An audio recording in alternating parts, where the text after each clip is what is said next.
Harry Potter wrote his home address the way he did everything at school that he'd done enough times, without thinking about it, his biro moving on its own, while the rest of him went somewhere else. Full name at the top, then address, then begin. That was the instruction on the board in clear block letters, and he had followed that instruction so many times across so many homework sheets that his hand completed it without any particular involvement from his brain. Harry James Potter. The cupboard under the stairs, 4 Privet Drive, Little Winging, Surrey. He read it back once. It was correct. He turned to the first question.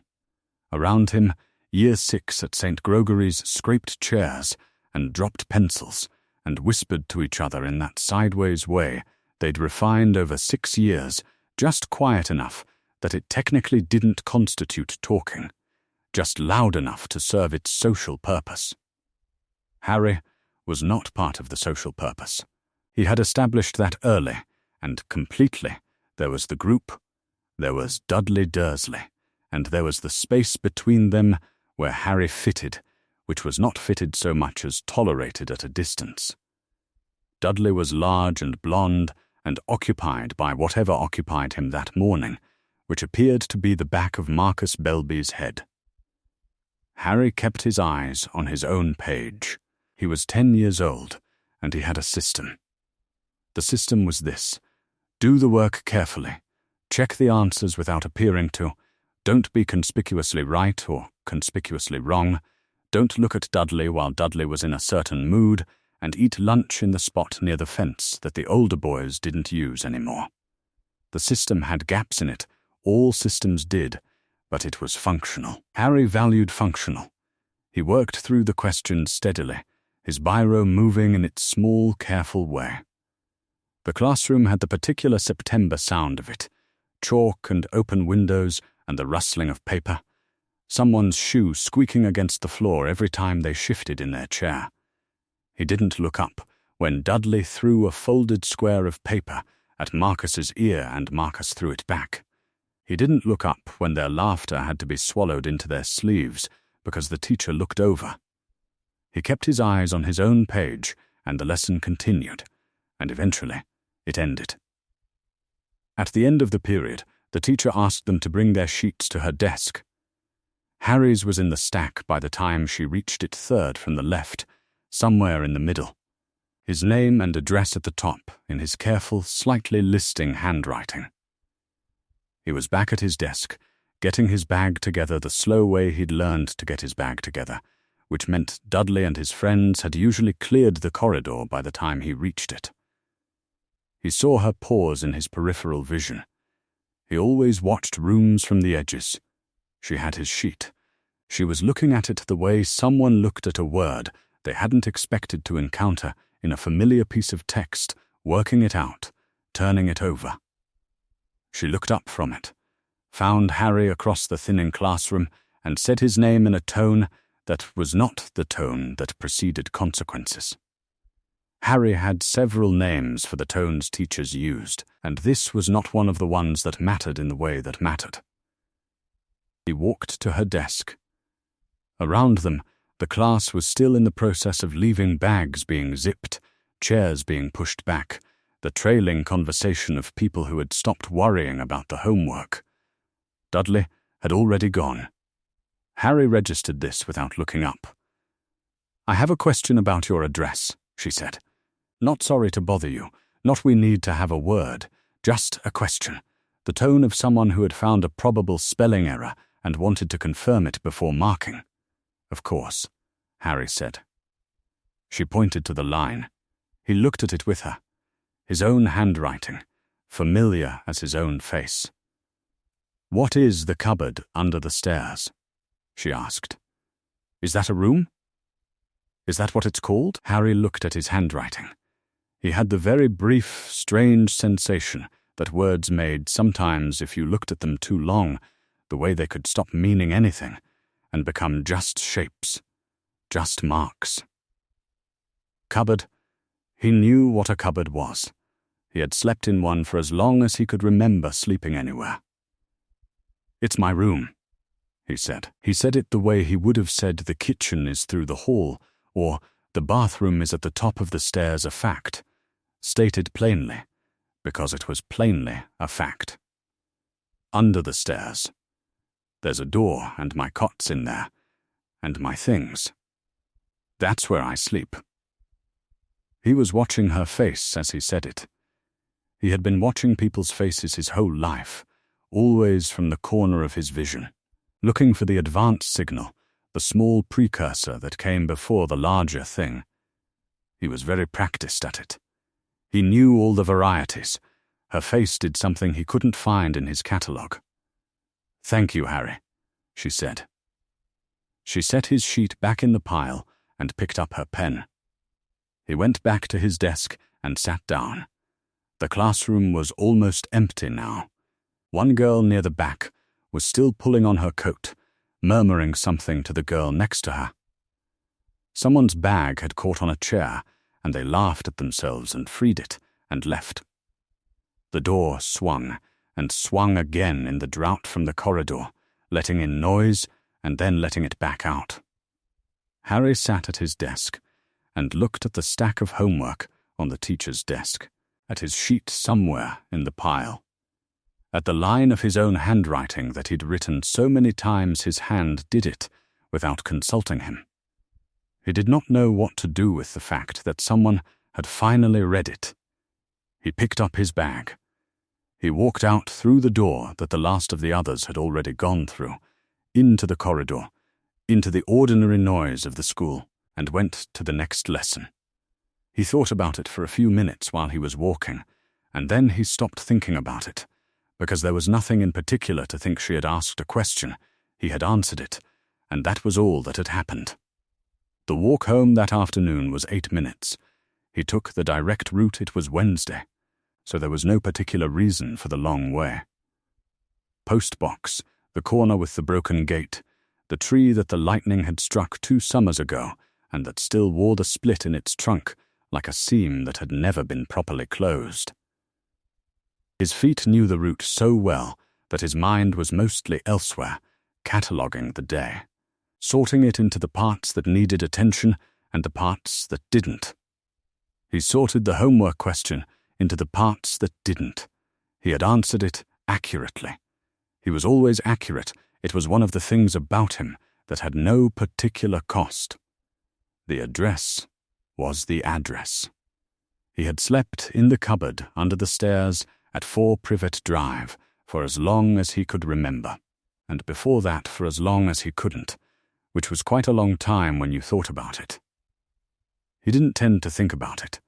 It was his room. Dudley had 2 rooms, Harry had his. This was the arrangement.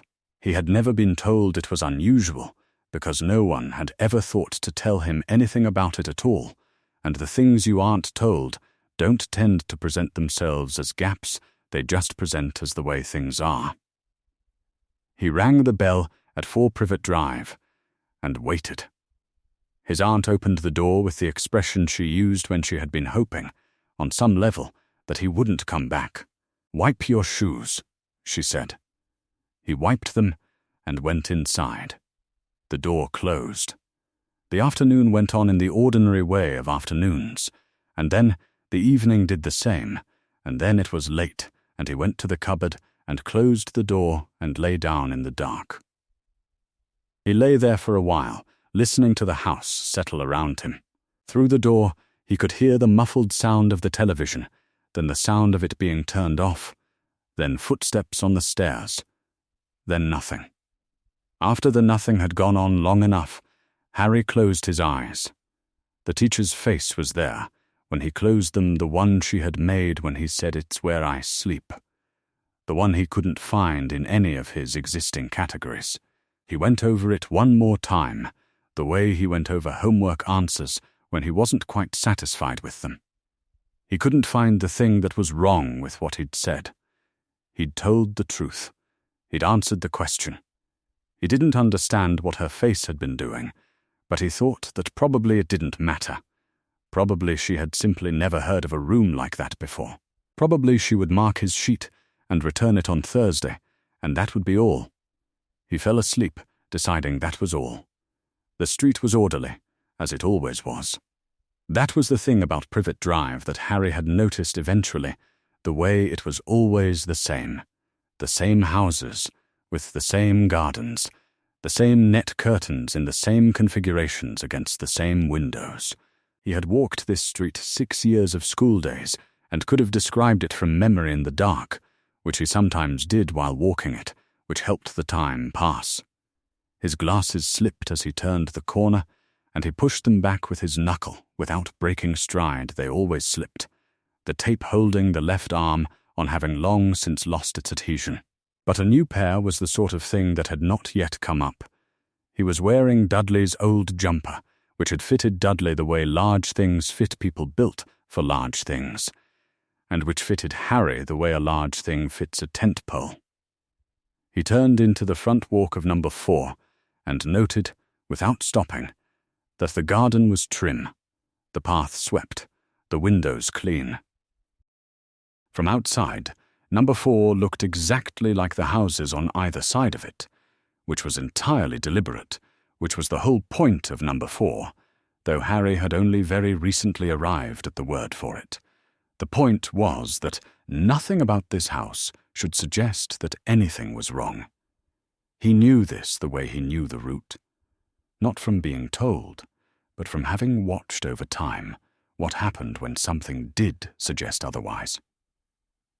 Inside, the hall had its mirror and its coat rack, and the small table with the telephone, and on the walls the photographs were arranged the way Petunia had arranged them, ascending by frame size toward the bend in the stairs. There were photographs of Dudley in a sailor suit, Dudley at the seaside, a school photograph from year 2, and photographs of Vernon and Petunia at various points before Harry was part of the arrangement. There were no photographs of Harry anywhere. He had checked once. Very early, there was nothing to find. He put his bag at the foot of the stairs and opened the cupboard door.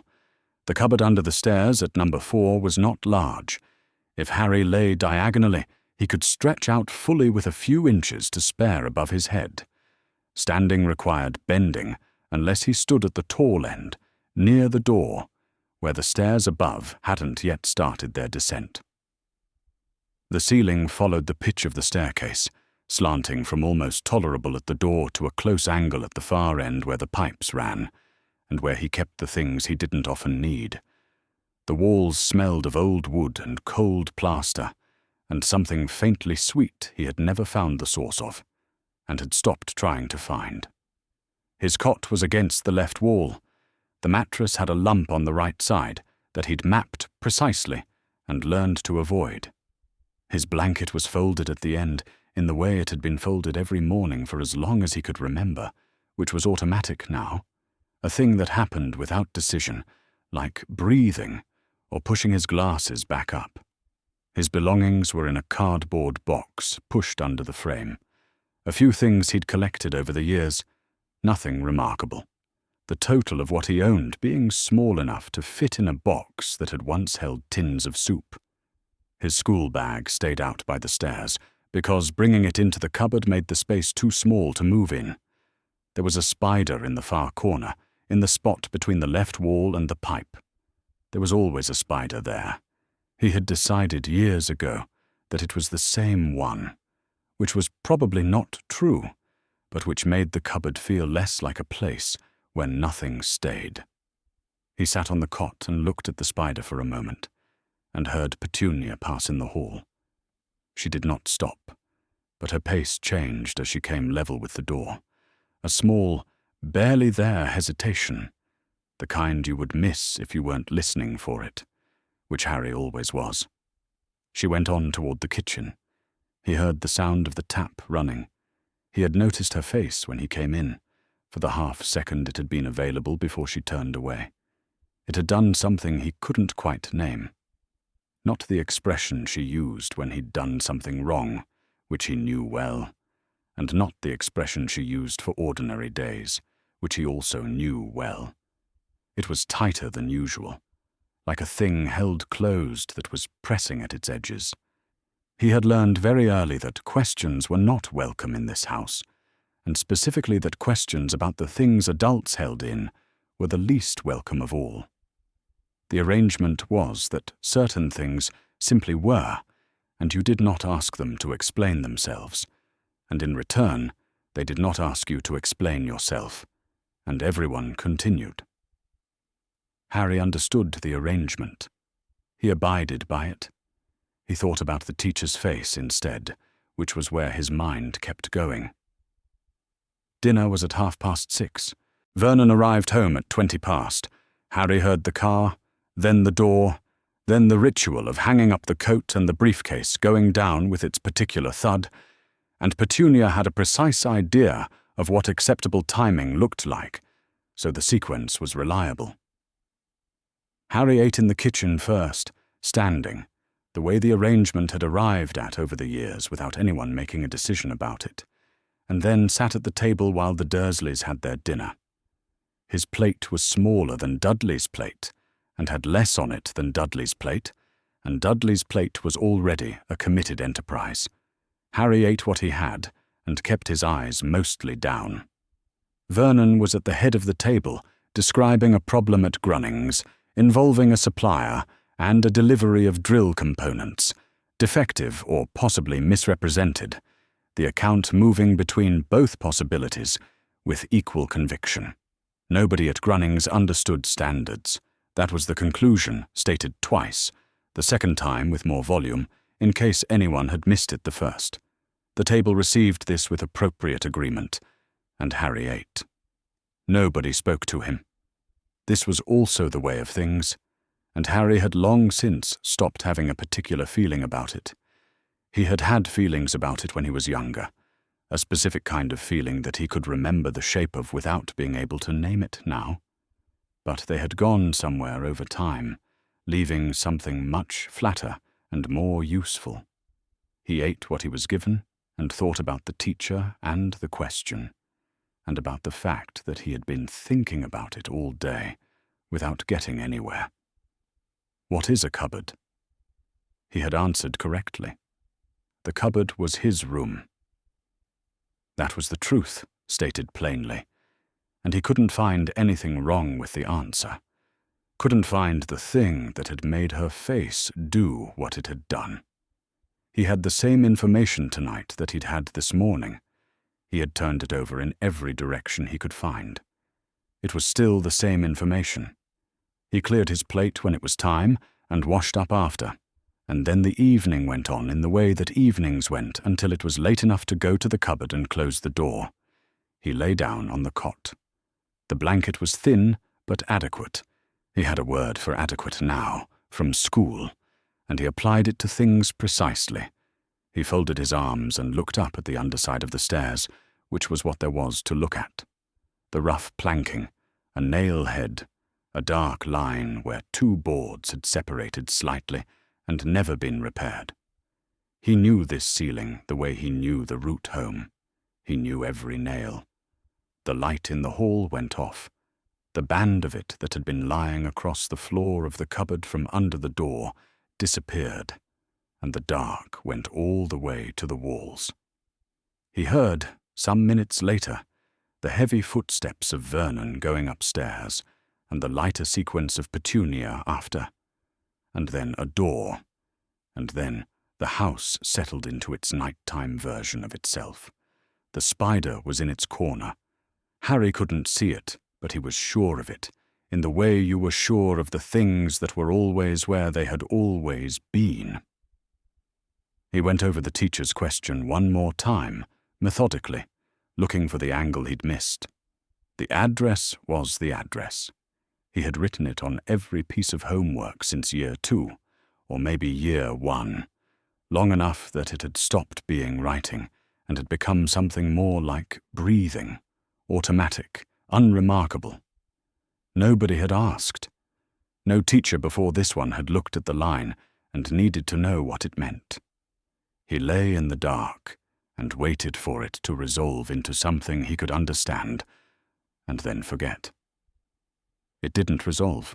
Eventually the waiting turned into something quieter, and the quiet turned into the specific absence that was either sleep or something very close to it, and the question stayed where it was, unanswered, neither wrong nor right, sitting at the exact place where one thing ended and the next thing had not yet begun. The note came home with him on a Wednesday, about a week after the question. He didn't know it was about the question. He didn't know it was about anything. The teacher had handed it to him at the end of the day in a sealed envelope with "Private and Confidential" printed across the flap in small capitals, which was the kind of language envelopes used on the television programs about solicitors that Vernon sometimes watched. She had said it was for his parents. Please make sure they received it. He had said yes. He was good at yes. He put it in his bag and carried it home, the way he carried everything home, without looking at it, without turning it over in his mind, because he had learned that things in sealed envelopes were generally not his business until adults decided they were.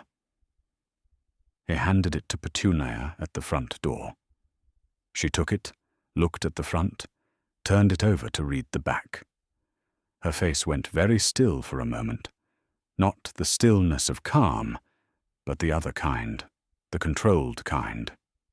And then she said that dinner would be in an hour, and he should go and get washed up. He went upstairs. He washed his hands. He came back down. She was in the kitchen with her back to him, the letter open on the counter. He stood in the doorway. The kitchen smelled of something in the oven, and the light was the flat afternoon light that came through the window at this hour, and Petunia's shoulders were held too straight, too far back, not the way shoulders went when you were reading something ordinary. He watched her from the doorway for a moment, and she did not turn around. She did not turn around until she was ready. When she did, she was smiling. It was the wrong kind of smile, the one that was made from the correct components arranged in the correct positions, without any of the underlying thing that made smiles mean anything. Harry had seen it before. He had a catalogue of her expressions, and this one was near the back, under. Not what it appears to be. She told him dinner would actually be a little later. He should go to his room. He went to the cupboard. He sat on the cot. He heard the sound of the envelope being set on the counter, a small, deliberate sound, and then, a few minutes later, the sound of her picking up the telephone in the hall. He couldn't make out the words. Walls did what walls did, which was to muffle things down to rhythm and shape without meaning. He could hear the cadence of her voice, short phrases, pause, longer one, pause. He had learned to read rhythms. They were easier than faces because they didn't require line of sight. Whatever she was saying, it was not the rhythm of telling someone about her day. He pulled his knees up and looked at the spider in its corner and waited. Vernon's car arrived at the usual time. The sound of it came through the cupboard, the way all sounds came through the cupboard, as vibration through the structure of the house, and then the front door, and the thud of the briefcase, and the low conversation that started in the hall and moved toward the kitchen. He could hear the kitchen door close. Harry sat very still and listened. He could not hear the words mostly. What he could hear were edges, the places where the conversation came briefly into range when a voice went up, the ghost of a phrase before it fell back below audibility. School, in the tone Vernon used for things that were problems. Then busybody, which followed school the way a harder word followed a softer one, a second strike. Then a longer exchange. Too low to pass. Vernon's voice going up and then settling into the controlled register, the deliberate, measured one, which was sometimes worse than the loud version because it meant someone had made a decision. Then, once, near the end, abnormal. Quiet. Said once and not repeated, in the way certain words got said in this house, touching the place briefly and then pulling away, not wanting to press on it too long. The kitchen door opened. The sounds of the house resumed. Harry heard dinner being made, and then was called for it, and ate in the kitchen as usual, and then sat at the table while the Dursleys had their dinner, and Vernon did not look at him directly, and Dudley talked about something at school, and Harry ate what he had, and looked at his plate, and kept his face in the arrangement it was supposed to be in. The cupboard door opened after Dudley had gone upstairs. Vernon crouched in the doorway. He was a large man, broad across the shoulders, large-handed, the kind of person who made small spaces feel smaller simply by existing near them. And he didn't crouch comfortably, but he did it. He folded himself down into the space in front of the cot with his hands on his knees, and his face was in the deliberate arrangement, and the muscle in his jaw was jumping in the small rhythmic way it did when he was being controlled about something. He explained the situation in a voice kept carefully level.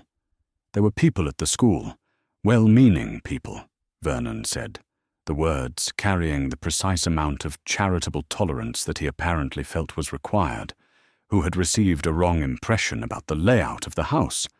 The house had a funny layout, as Harry knew. Very old design. The arrangement under the stairs was temporary, while certain rooms were being redecorated. Harry would understand that. Harry was a sensible boy. If anyone from the school, a teacher or anyone else, asked Harry about his living situation, he would explain that. The funny layout, the temporary arrangement, everything perfectly fine. Those three things in that order. Could Harry do that? Harry said yes. Vernon nodded. He unfolded himself back out of the doorway, which took a moment, and closed the door. Harry sat in the dark. He said yes. He said yes. He had always said yes. It was the thing he was most reliably good at. The skill he had spent 10 years developing until it was reflex, until it required no more consideration than breathing. He already knew the script by heart. He had absorbed it the way he absorbed everything he needed to remember, which was completely in one pass. He would say, funny layout, temporary, redecorating, perfectly fine. He would be believed. He had been believed before, and he would be believed again, because he was small, and he looked like a child who was telling the truth. And he was telling the truth, wasn't he? That was what Vernon had said. That of course it was true. He lay back on the cot and looked up at the underside of the stairs. He tried to find the place inside himself where the yes settled, the way it usually did, flat and finished, not worth examining further. He looked for it. It was where it had always been. But the gap was there too, which was new. The gap between the yes he had just said and whatever it was the teacher had seen when she read the address line. He had not made the gap. He had not known there was a gap until she asked what a cupboard was, and her face did the thing it did. And now that he knew the gap was there, he couldn't unknow it. And it did not close when he said yes. It just sat there, visible from the other side of the word. He lay in the cupboard in the dark and listened to the house and looked at the gap and fell asleep looking at it, because there was nothing else to do with it tonight, and it would still be there in the morning, and there was nowhere else for any of it to go. The smell of Mrs. Figg's house was, primarily, cabbage, and underneath that, cats. Not unpleasant as combinations went, if you had lived with both long enough, which she had. The cats moved around her chair in their own particular orbits. Tibbles was on the windowsill. Mr. Paws was somewhere in the hall. She didn't need to check. She knew where they were by the weight of the silences. She was watching number 4. She had been watching number 4 in one way or another for 9 years. From this window, from the front garden, from the unremarkable positions that a long-established neighbor was entitled to occupy without anyone finding it interesting, which was precisely what she had been placed here to be: unremarkable, consistent, available. And she was very good at it, because she had been doing it with great deliberateness for 9 years, and ordinary people didn't notice the kind of ordinary that was carefully maintained. The Dursleys hadn't noticed. The postman hadn't noticed. The neighborhood had concluded she was simply the woman with the cats and the smell, and she had tended that conclusion the way she tended her garden, with more attention than it appeared to require. The car had arrived early again. 2 days running now. She noted it without moving from her chair. She had learned the particular sound of Vernon Dursley's car at 60 yards, the engine note, the specific way the brakes caught, and could therefore identify it without looking, which was useful, because looking too often was the kind of thing that eventually made people notice you looking. Yesterday it had been 25 minutes early. Today, 20. She had written both down in the small notebook in the kitchen drawer under the tea towels, in the ordinary handwriting of someone jotting shopping lists. Vernon Dursley did not come home early. He had not done so in 9 years. Not once, except on 2 occasions she knew about. The day the boy had appeared on the school kitchen roof, and the day he had done something inexplicable to his own hair. Both times, the school had apparently telephoned Grunnings. Both times, Vernon had arrived home with the controlled expression and gone into the kitchen and shut the door, and the pattern had normalized within a few days. This felt like those times. But she had not heard about an incident. She had also noted Petunia on Tuesday, leaving the house at 11 in the morning and walking in the direction of the telephone box on Magnolia Road, not the shops. 40 minutes later, she had come back with nothing in her hands, and the expression of a woman who has made a telephone call she did not want to make. It was a very specific expression.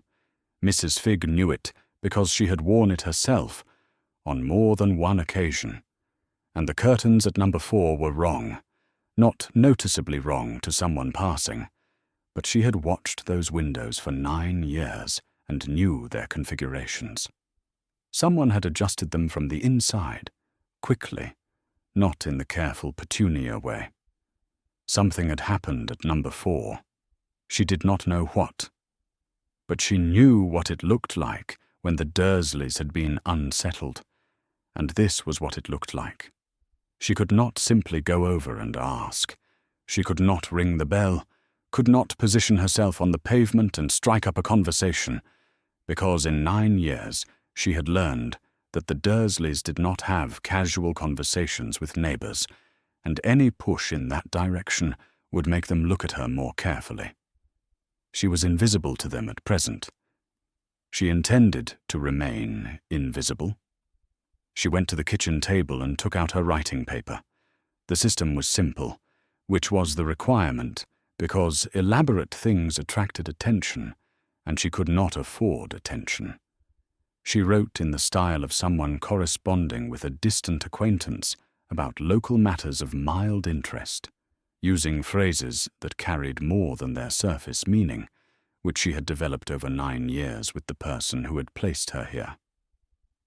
She had never used Owl Post for any of this. An owl arriving at Mrs. Arabella Figg's house would be, as she had observed on the single occasion she'd suggested it, approximately the opposite of inconspicuous. She wrote that she had observed a change in the pattern at the address she monitored. The family appeared unsettled. She believed an outside party had made some form of contact, though she could not establish the nature of it. She did not know about the school teacher. She had not been able to find out what had actually happened, only that something had. She wrote it plainly, at the end of a paragraph about the autumn weather, in her ordinary hand.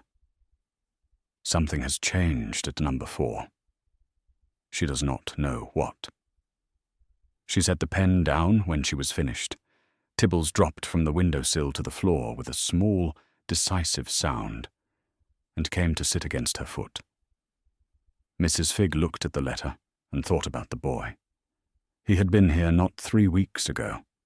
The usual arrangement. Petunia had an errand, the boy needed to be somewhere, and so here he was, sitting in her front room with the slightly too still quality of a child who had learned not to fidget. She had brought out the photograph albums, as she always did, Tibbles as a kitten, Mr. Paws on his favourite cushion, the whole reliable sequence, and talked about the cats in enough detail to be genuinely dull. She had given him a piece of dry cake. She had watched him hold himself back from eating it too quickly, because he was a child who had been trained to eat at a pace, and she had said nothing, because she couldn't, because the arrangement required that she say nothing. She had done this for 9 years. She had given him dry cake and cat photographs, and carefully boring company, because that was what Dumbledore had instructed, because if the visits were too pleasant, the Dursleys might stop sending him, and if the Dursleys stopped sending him, she would lose her primary reason for being in and out of the street and near enough to the boy to know whether he was alive from 1 week to the next. She understood the logic. She had understood it from the first day and had kept understanding it across all the years since, and it had not made the dry cake any easier to set down in front of him. She had never been able to look at him the way she wanted to look at him. There was a way she wanted to look at him, and she had never once done it. Because if she did it once, she might not be able to stop. She folded the letter. She put it in the envelope and sealed it with care, the careful care of someone who knows that the wrong hands opening it must find nothing worth finding, which these would, because it looked like what it was meant to look like. She put on her coat. The post box was at the end of the road. She walked to it in the ordinary way of a woman who has walked this same road to the same post box for 9 years, and has nothing particular on her mind. At the post box she stopped. Across the street, through the gap in the hedge, the garden of number 4 was visible. The boy was in the garden. He was weeding, moving along the border of the flower bed, in the deliberate way of a child who has been given a task and is doing the task correctly, not because he particularly wants to, but because that is what you did. He was small. She always forgot, in between seeing him, how small he was for his age, and then every time she saw him again, she remembered. 10 years old, and he could disappear behind the hedge. He did not look up. She posted the letter. She walked back to the house and took off her coat and went to put the kettle on, and Tibbles came and sat on her feet, and the kitchen smelled of cabbage and cat and the ordinary afternoon, and outside, across 2 streets, and through a gap in a hedge, number 4 sat in its particular quiet, and Mrs. Figg did not think about dry cake, or not any more than she usually did. The letter arrived at Hogwarts the way Mrs. Figg's letters always arrived, through Muggle post, forwarded by a contact in Hogsmeade who received such correspondence in the ordinary way of the village's Muggle-adjacent residents, and ensured it reached the castle by means that required no owls and left no impressions in anything that monitored owls. Dumbledore recognized the return address. Not Mrs.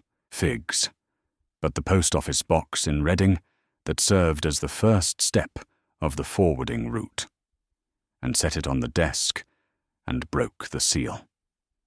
He read it once. He set it down. Outside the windows of the headmaster's office, October was behaving as it generally did in the Scottish Highlands, the grounds going amber and iron, the loch flat and dull under a ceiling of cloud. He had observed this view for a great many Octobers. He was not observing it now. He was looking at it the way one looked at something while thinking about something else. An outside party had made contact with the family. Mrs. Figg did not know what kind. She was scrupulous about the distinction between what she had observed and what she had inferred, which was one of the things he valued about her, having placed her there precisely for that quality. She had observed the car arriving early, 2 days running, Petunia leaving at an unusual hour, returning with nothing and a particular expression. The curtains wrong. She had inferred, something has changed. She had written it plainly at the end of an ordinary paragraph about autumn weather, in the careful hand of a woman who had spent 9 years learning to communicate in a language that said more than it appeared to. He had known this would happen eventually. He had known it specifically and completely, in the way one knew a calculation after checking it multiple times. The numbers settled, the outcome settled, the cost settled. He had made the choice in 1981 with his eyes open and his arithmetic correct, and he had continued making it every year since, and he had not allowed himself to look away from what the arithmetic required. The boy would be alive. The boy would be present. The boy would be in Petunia Dursley's house, calling it home in the way the protection demanded, which required only that he live there and not that he be happy there. And Dumbledore had accepted this requirement on the first night and had gone on accepting it with the full understanding of what accepting it meant, because the alternative was a world in which a boy's comfort mattered more than the thing the boy would one day need to be able to do. He would not allow himself that luxury. He had not allowed it for 9 years. But outside attention was different from inside knowledge. Inside knowledge, his own, McGonagall's, a handful of others, could be managed. Outside attention was a variable he had not controlled for, and now it was in play, and the question was how much of it there was, and how far it had progressed, and whether the Muggle mechanisms that had apparently been engaged could be redirected before they became something that couldn't be redirected. None of this was unmanageable. All of it required management. The office door opened. McGonagall entered without knocking, which was what she did when she had a reason. She was wearing robes the color of a late afternoon, and her hair was in the bun she wore when the day had been long, and her square spectacles caught the light from the window as she crossed toward the desk. She looked at the letter before he could indicate it. She had known, from whatever source she knew things in this castle, that there was something to look at. He gestured to it. She picked it up. He watched her read. He had watched Minerva McGonagall across 4 decades, in conditions ranging from joyful to catastrophic, and he had developed a precise understanding of what her silences meant. The silence while she read Fig's letter was the quality he associated with controlled, not the absence of feeling, but its compression. She set the letter on the desk. 9 years, she said. Her voice was level in the way water was level when it was very close to the temperature at which it stopped being level. 9 years since I stood in that street and told you they were the worst sort of muggles imaginable, since you told me the protection required it, since I told you that requiring it did not make it right, and you told me the arithmetic was not negotiable. The arithmetic has not changed. No, she said. I see that. He said what he had said in 1981, and what he had said in the years between, that the protection Lily had created required the boy to be in that house, to call it home, to live under Petunia's roof until the charm had run its full term, that removing him, through any means, Muggle or otherwise, would end it. Not weaken it, end it. And what the protection shielded against was not abstract. The boy was not yet 11. There were years still to run. McGonagall looked at him for a long moment. She had the straight-backed stillness at moments like this that was not composure, but precision. The posture of someone who had already completed the argument inside her head had already found all its conclusions and knew from experience which of those conclusions were available to her and which were not. She had been in this argument before. She knew its architecture. She was not going to find a door she had not found in 1981.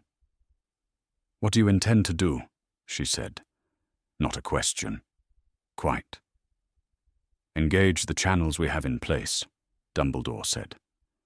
"Mrs. Figg is already there. There are ways to discourage a Muggle inquiry from escalating that do not require us to announce ourselves or to break the statute. I intend to use them." The understanding came into her face at the moment he said it, and he watched it come, the specific understanding that he was describing. An intervention designed to protect the arrangement. Not the boy. The arrangement. The intervention would require, as its working mechanism, that the boy's external circumstances improve, that the inquiry find nothing to escalate, that the concern be addressed. But this was the mechanism, not the purpose. The purpose was that the protection stayed in place. The boy was the method. She understood. He could see that she understood. He could also see what understanding it cost her. "He is 10 years old," she said. It was not an argument. She was not offering it as a counterweight to the arithmetic, because she knew it was not a counterweight to the arithmetic, and she was too precise a person to offer it as one. It was simply a fact. It required to be stated by someone in the room. She was the one who stated it. "Yes," Dumbledore said. "He is." She turned and left. He did not call her back. She had not expected him to. He sat in the office in the quiet that she left behind, which had a different quality from the quiet before she had arrived. Outside, the October grounds continued. On his desk, Mrs. Figg's letter in its ordinary Muggle envelope sat with its careful handwriting, its reading postmark, its nothing-to-see-here surface that had carried its meaning across 300 miles without announcing itself. He drew his own paper toward him and wrote 3 brief notes to 3 people who needed to know that the wheels were now turning.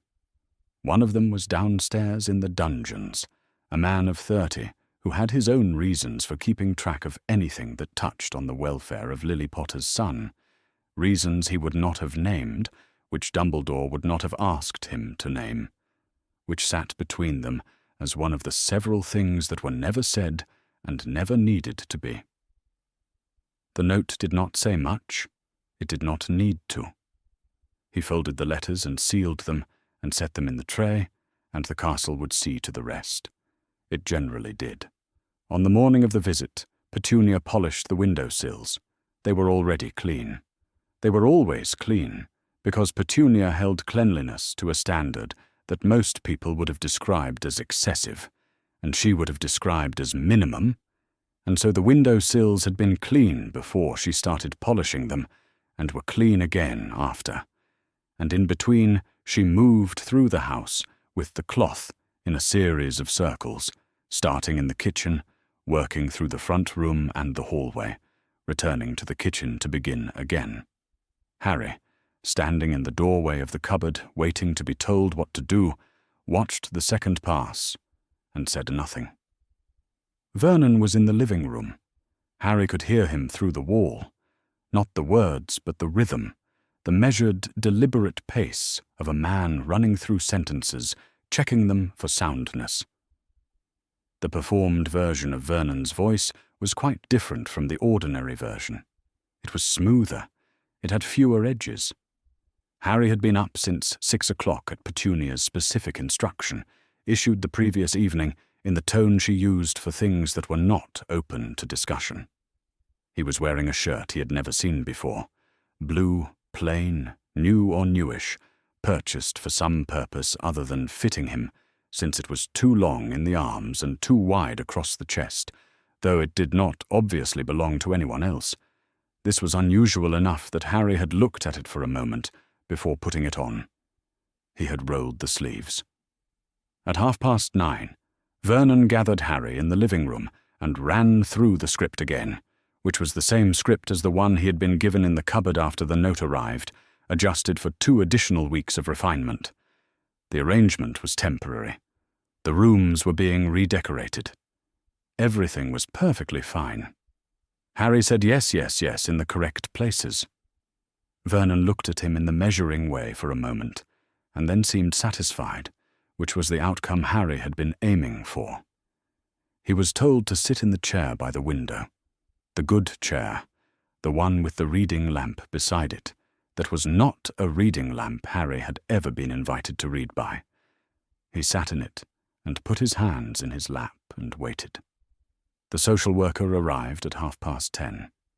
She was a woman he had never seen before, younger than Vernon, with a briefcase under one arm and a clipboard in her hand, and the quality of someone who spent a great deal of time going into houses and did not intend to be wrong-footed by them. She had a professional sort of face, not unkind, not warm, simply arranged for the work in front of it.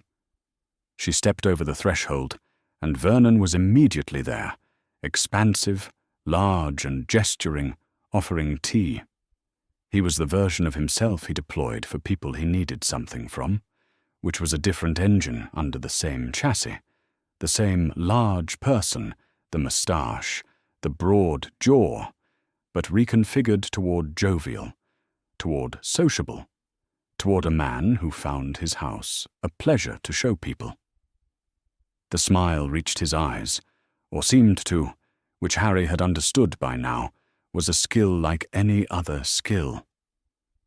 Petunia materialized behind him with the expression she wore for church and parents' evenings, assembled carefully from the components of pleasant and welcoming, achieving something close enough to the real thing that a person who had not spent 10 years studying it would not see the join. She confirmed tea and said something about biscuits, and generally established by her manner that this was a perfectly ordinary house in which ordinary and unremarkable things happened to ordinary and unremarkable people. Harry sat in the good chair and watched and kept his hands still. She spoke to Vernon and Petunia for perhaps 20 minutes. She asked questions and wrote things on her clipboard and asked more questions in the way of someone building a picture, adding details at the edges, checking the shape of it against what she already had. Vernon talked about the house, the layout, the way these older houses had particular configurations that seemed unusual from the outside, but were actually very practical. He had developed the layout speech considerably since the note. He gave it with fluency. Petunia supported it at the correct intervals. Harry noted that Vernon's jaw was not jumping, and that Petunia's expression was holding, and concluded that the first part was proceeding as planned. Then the social worker asked if she might have a few minutes with Harry on his own. It was not, technically, a question. Vernon heard the not technically and suggested that they would be right in the kitchen, just through here, and took Petunia's elbow and moved them through the door, which he pulled not quite shut behind him. The social worker drew her chair a little closer to Harry's and set the clipboard on her knee and looked at him in the direct, uncomplicated way that adults did not usually look at Harry, which was to say, as if he were simply a person in a chair. She asked him his name. He told her. He gave her the information in the measured tone of a child answering a reasonable question, which was what he was doing, just not only the information she was asking for. His name. How he found school. Fine. What he liked about it. The work, he said. Because this was true and also verifiable. She asked if he had friends, and he said yes and gave her a name, a boy from his class who would not definitively deny knowing Harry if asked. She wrote things. He watched her write and kept his face in the neutral, cooperative arrangement, which he had. She asked about his room. He said it was fine. Small, but fine. Comfortable. The temporary arrangement while certain rooms were being redone, the way these older houses were, funny layouts, very practical when you understood them. He said it in the tone of a child for whom this was simply the state of things, because that was what it was, and he watched her clipboard and kept his hands flat on his knees. She asked what he did in his room in the evenings. He said he read sometimes, did homework, the normal things. She asked where he kept his school things, and Harry said, in the cupboard. He heard it as he said it. He heard the specific word in the specific sentence, and he said the next part immediately, without pause, in the same tone. In his room, he meant. In my room. Reached for the wrong word, that was all. The way you reached for the wrong word sometimes. He kept his voice level. He had a great deal of practice at keeping his voice level in circumstances that were attempting to make it something else. The social worker was already writing. He could not see the clipboard from this angle. He did not know if she had registered the correction as a correction or as a slip that was being corrected, which were two different things, or whether she had registered either. Her face was professionally arranged, and Harry was very good at reading faces, and this was one of the faces that was specifically designed not to be read. She moved on. She asked other questions, and Harry answered them. He gave the correct answers to all of the remaining questions, the ones he was certain of, and his hands were very still in his lap, and he did not look at the door to the hallway, and he did not look at the small door under the stairs that was visible from where he sat in the good chair. He watched her clipboard instead, which told him nothing. At the end of the interview, she thanked him and said he had been very helpful and called toward the kitchen. Vernon appeared in the doorway with the energy of a man who had been standing at approximately the distance required to not be seen through a not quite shut door while still being able to hear, now applying the expression of someone strolling in casually from another part of the house. He shook the social worker's hand. He said, "Very good, very thorough, terribly important work." Petunia appeared and offered tea one final time, and was declined graciously. The social worker said she might need to follow up on a few administrative points. Quite routine, nothing at all to worry about. Vernon said, of course, any time, entirely welcome. He produced his card from his jacket pocket with a smoothness that indicated he had placed it there in advance of needing it. She thanked them. She went to the door. She went out. The door closed. Harry counted the silence. It lasted approximately 4 seconds. Then Vernon turned around. Vernon did not shout. Harry had been expecting a shout, had been bracing for it in the specific way he braced for things he'd learned to expect, the preparatory tightening, and what he got instead was the quiet voice. Vernon in the hallway with the front door, not yet fully settled behind the social worker, speaking in the controlled and measured way that meant a decision had been reached. The voice was level.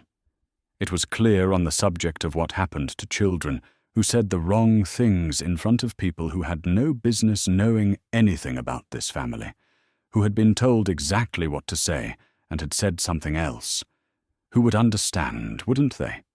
The importance of everyone in this house maintaining a consistent account of things, and who would not find themselves needing to be reminded of this again. The quiet version of Vernon was worse than the loud version. Harry had understood this for a long time. The loud version was weather. It arrived, it was unpleasant, it passed.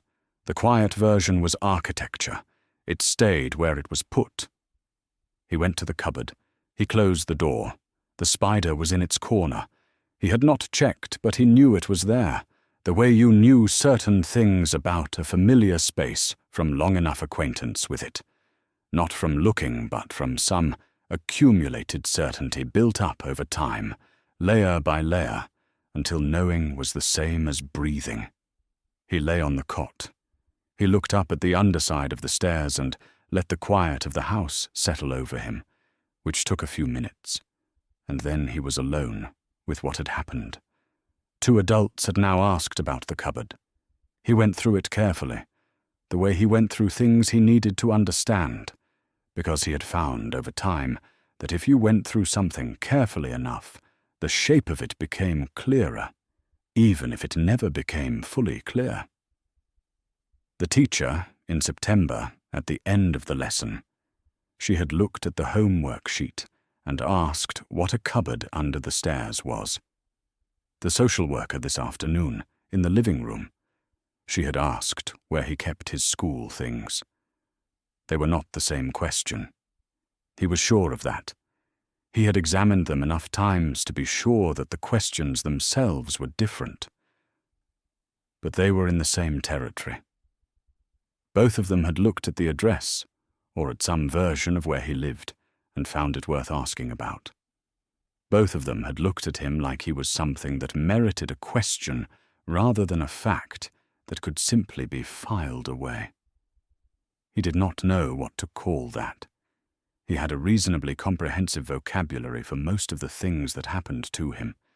He had built it up over 10 years from the available materials, the tones of voice and expressions and patterns of behavior that it was useful to be able to name, at least internally, so that he could manage them. He did not have a word for this. He had encountered it twice in 2 months, and both times it had produced the same blank space where the word should be. He thought about the roof. He had been on the school roof, had found himself on it, very suddenly, one afternoon when Dudley and his friends had been chasing him, and the gap between Harry and the fastest of them was closing. He could not account for how he had gotten there. He had been on the ground, and then he had been on the roof, and there was nothing in between that he could describe. The teacher who had found him there had been very concerned and very suspicious in equal and simultaneous measure, and had asked him many questions. How had he gotten up? Was it a ladder? Had another student put him there? Had this been planned? Why? The questions had all been about the roof, about the fact of the roof, and Harry's relationship to it, and whether it had been intentional. When the conversation was over and Harry was sent back to class, nobody had asked what happened when he got home. He thought about the wig. A teacher's hair had changed colour, partly blue in patches, during a lesson when Harry had been sitting near her, and the connection that the staff had apparently drawn between these two facts had been enough to call him to the head teacher's office for the first time in his school career. He had been asked about the paint, and whether he had brought it in from outside, and where he had obtained it, and what precisely he had intended. The questions had all been about the hair. When the conversation was over, he had gone back to class. He thought about his own hair. Petunia had cut it very short one evening, cut it the specific way she sometimes did, with the particular satisfaction of someone who found something about it objectionable. And he had woken up the next morning to find it exactly as it had been before, which had alarmed her considerably and sent him to school unusually early. A teacher had noticed and said something, and Harry had said something in return, and the conversation had been brief and concerned the hair. Just the hair. He had gone home that afternoon the same way he always went home. That was the difference. All of those things had been about something he had done, or something that had happened to him, or something that was anomalous about his immediate person. The questions had been, what happened? How? Was it deliberate? Was it a trick? The category of question was always the same. He was the subject of concern in the way that a strange event made the person at the center of it the subject of concern. Temporarily, specifically, with the concern aimed at the event. The teacher who had read his homework had not asked about anything he had done. She had asked about where he lived. The social worker had asked where he kept his things. These questions were aimed somewhere different from where all the previous questions had been aimed. They were aimed at the part of him that he went home to. He had not had a word for that either. The distinction between the self you presented to other people and the place you returned to when the presenting was over. But there was clearly a distinction. because the feeling of being asked about the second one was different from the feeling of being asked about the first. He looked at the spider. It was in its corner between the pipe and the left wall, doing what it did at this hour, which was nothing visible. He had not been afraid of it for years. He could not place the precise moment the fear had stopped, only that it had at some point when he was younger, and that the spider had become simply a fixture of the place, as unremarkable as the lump in the mattress or the line where the two boards had separated. Petunia came in here sometimes, quickly for the cleaning things stored at the tall end. Vernon came in occasionally for something he had put on the high shelf. They moved through it the way people moved through spaces they found disagreeable, in and out, with purpose, not lingering. They had never been here long enough to reach the accommodation he had reached. He was 10 years old, and knowing that he was not afraid of the spider in the corner of this cupboard was the most private thing he knew about himself. Not because it was a particularly important thing, but because it was his entirely, untransmitted, unshared, inaccessible to anyone who had not spent the same amount of time in the same space. And he had very few things like that. He looked at the ceiling and thought about the gap. The gap was larger tonight. It had been there since the teacher asked the question, since he'd noticed for the first time that there was a space between the yes he said and what she'd seen, and it had been widening in the time since. After Vernon's rehearsal, after the social worker came, and now after this. He had said the wrong word this afternoon. He had said cupboard and then corrected it immediately to room, and he did not know whether it had registered as a slip or a correction or nothing at all, and the not knowing was now inside the gap as well. He did not know what the gap meant or what to do with it. He only knew that it had not always been visible, and now it was, and he could not find a way back to the time when it had not been. The gap was simply there, between the version of things that everyone agreed on and something else that he could not name and did not have the tools to approach. He lay in the dark and looked at it, and fell asleep, still looking at it, because that was all there was to do. The bus put her down at the end of the road at 9:15 in the morning. She had taken the bus from the nearest point at which it had been practical to board it, and before that she had been on a train, and before that she had stood in the station with the coat she had put on for this purpose. Plain, dark, long enough to be unremarkable, the minimum required to move through Muggle Surrey without being the sort of thing Muggle Surrey noticed, and had carried through the whole of the journey the specific feeling of a person who is going somewhere because there is no sensible other destination. She was not going to enjoy this. She had known she was not going to enjoy this since the moment Dumbledore had given her the address in his careful voice, the voice he used when he wanted his instructions to resemble suggestions, and told her that a visit would be the most effective next step. She had tightened her bun at the station, from habit. She had adjusted her square spectacles and picked up her bag and gone through the ticket barrier and done what he had asked. She was very good at doing what he asked. She had been doing what he asked for 30 years, and she expected she would continue for 30 more.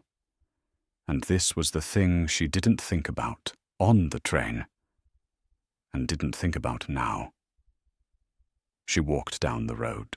It was a Muggle suburban street in Surrey on an October morning, the houses near identical in the way of things that had been built quickly and maintained with conviction ever since.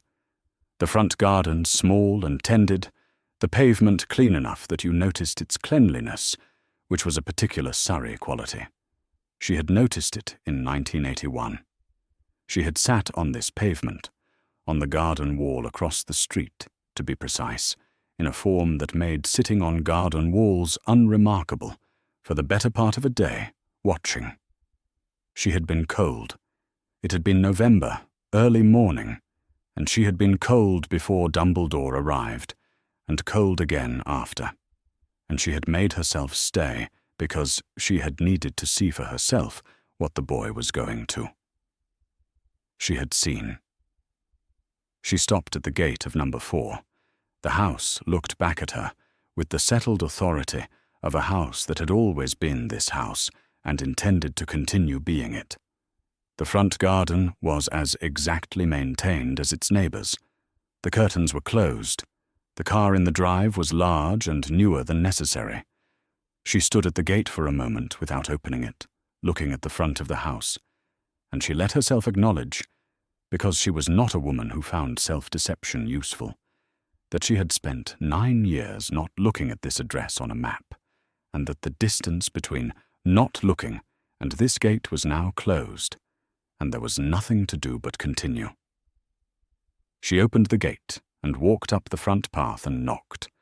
The door opened very quickly, faster than a person who had not been watching the path, and Minerva McGonagall and Petunia Dursley looked at each other for the first time.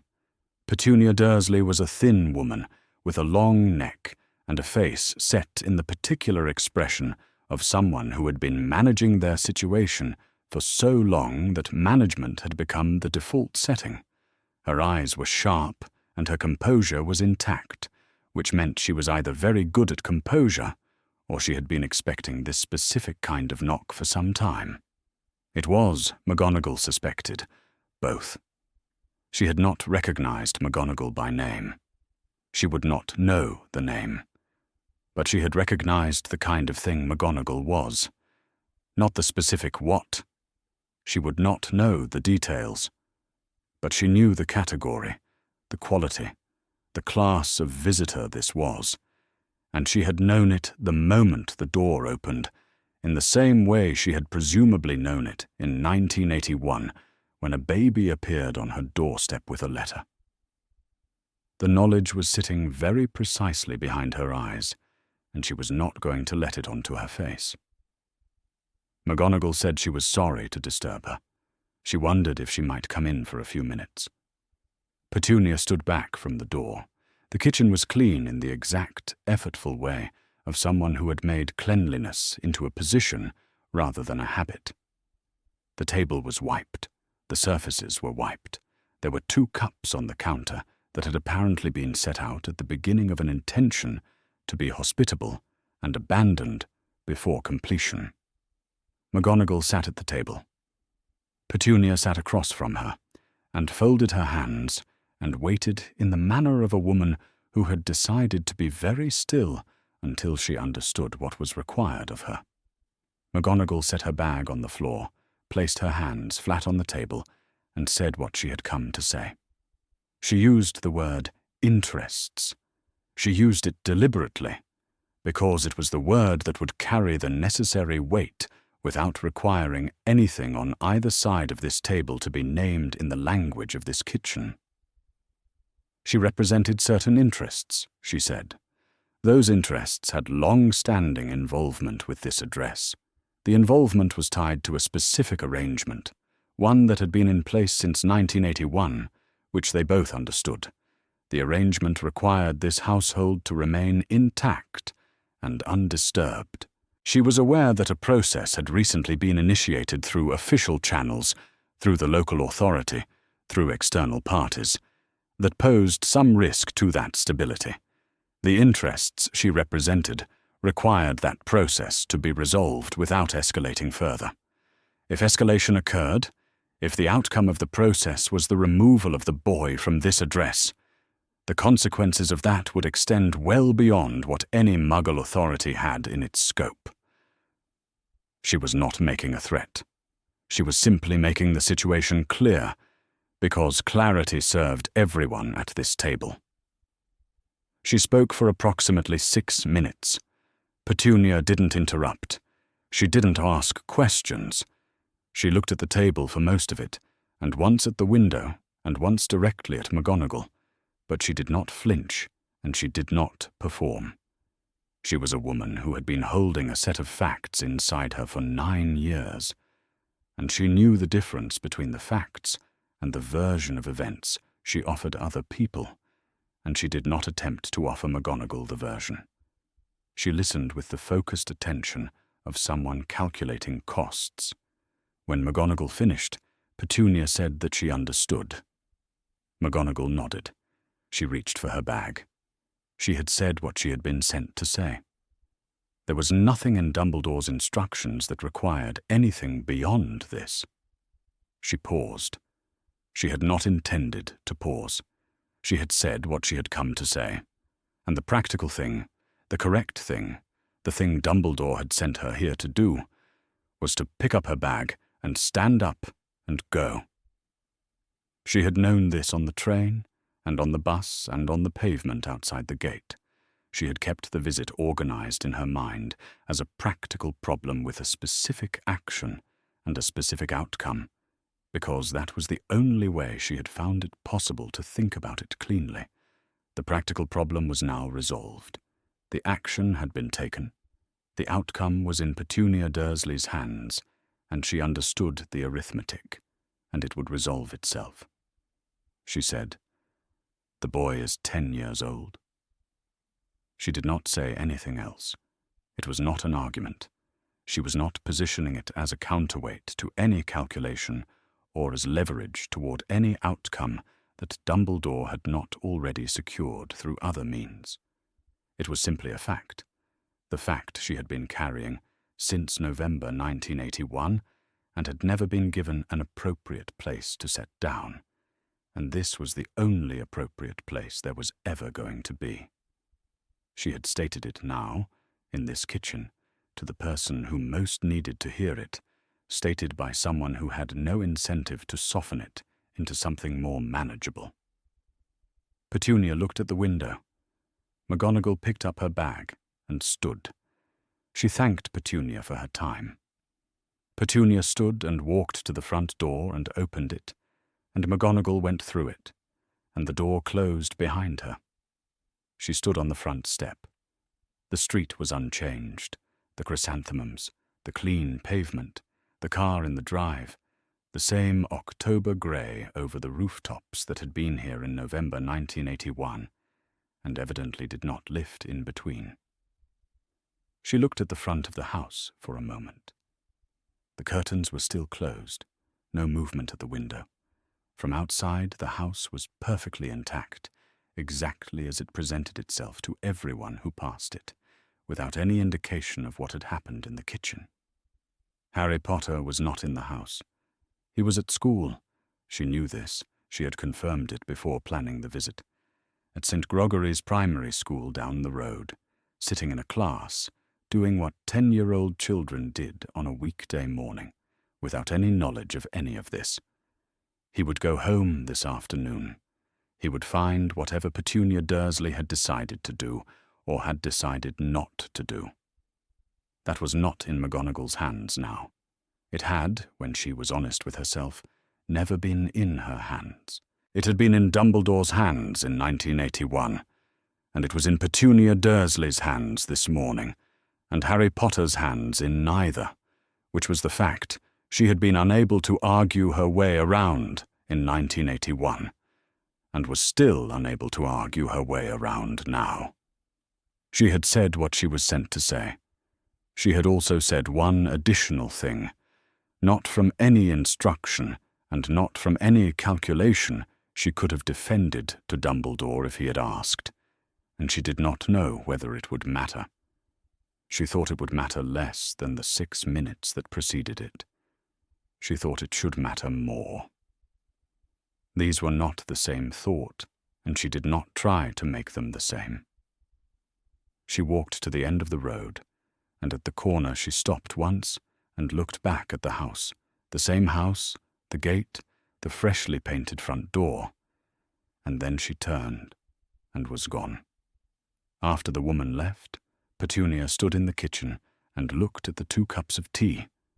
She had set them out before the knock at the door, had filled the kettle and set it to boil the way you did when someone was coming, from the same reflex that ironed sheets before a guest and wiped already clean windowsills before a visit, because the performance of a house in order was what you did in the presence of other people.